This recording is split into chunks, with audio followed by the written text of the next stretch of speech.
हे जरा ते बंद कर.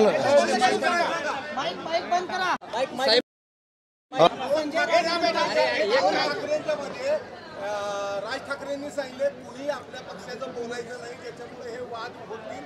आणि उद्धव ठाकरेंनी सांगितले कोणी बोलू नका. मनोमिलनाचा शेवटचा टप्पा जवळ आल्यासारखं वाटतं. काय आपली भूमिका असणार आहे?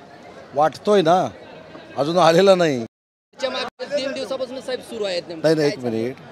जर आपल्याला टप्पा जवळ आलेला माहिती असेल तर तो माझ्यापर्यंत आणि अजून देसाई साहेबांपर्यंत पोहोचलेला नाही. कारण आमच्या माहितीप्रमाणे राजसाहेब ठाकरे हे परदेशामध्ये आहेत.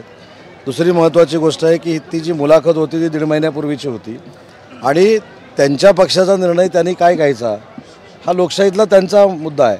पण आमची म्हणजे माझं मत वैयक्तिक असं आहे की राजसाहेब ठाकरेंचा एक वेगळा विचार आहे, वेगळं अस्तित्व आहे, पक्षाचं वेगळं अस्तित्व आहे आणि ते एखाद्या विषयावर ठाम राहतात हे अख्ख्या महाराष्ट्रानं बघितलेलं आहे. आणि त्यांना झुकवून युती होऊ शकते असं मला वाटत नाही. कारण पहिल्या दिवशीच्या अटी काय होत्या? देवेंद्रजींबरोबर बोलायचं नाही, एकनाथ शिंदे साहेबांबरोबर बोलायचं नाही, कोणाबरोबर जेवायला जायचं नाही, अमित शाह साहेबांकडे बघायचं नाही, त्याच्यानंतर मोदी साहेबांचा फोटो लावायचा नाही. म्हणजे हे मला मी ज्यावेळेस शालेय जीवनामध्ये होतो 5वी 6वीमध्ये आणि आम्ही जेव्हा मित्र भांडायचो तेव्हा आम्ही एकमेकाला सांगायचो तू ह्याच्याबरोबर बोलायचं नाही, त्याच्याबरोबर बोलायचं नाही. असं राजकारणात होईल असं मला वाटत नाही. आणि राज ठाकरे हे एक स्वाभिमानी नेतृत्व आहे, ते अशा अटीसमोर झुकू शकतं असं मला वाटत नाही.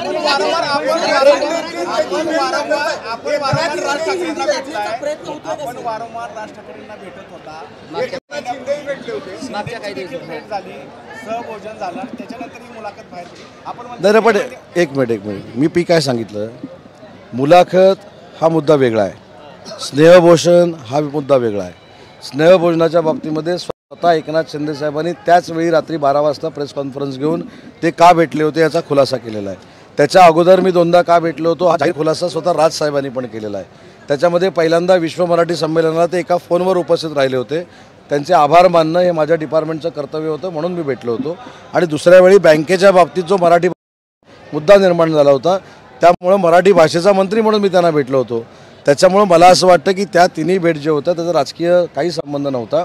आणि कालची जी काय त्याच्यावरनं जे काही राजकीय रणकंदन निर्माण झालेलं आहे त्याच्यामध्ये मी शिवसेनेची भूमिका सांगितली नाही, माझी वैयक्तिक भूमिका सांगितली. जे मी राजसाहेबांना ओळखतो किंवा त्यांच्याबद्दल वाचलं आहे त्यांच्या कुठच्याही अटी शर्तीला अधीन राहून राजसाहेब स्वतःला झुकवतील असं मला वाटत नाही.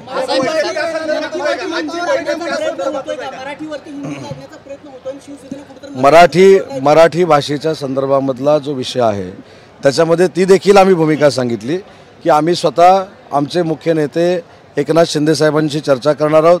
एकनाथ शिंदे साहेब मुख्यमंत्री महोदयांशी चर्चा करतील, ते एकत्र बसतील, वेळ पडल्यास राजसाहेबांशी बोलायचं असेल तर राजसाहेबांशी बोलतील आणि त्याच्यावर निर्णय घेतील.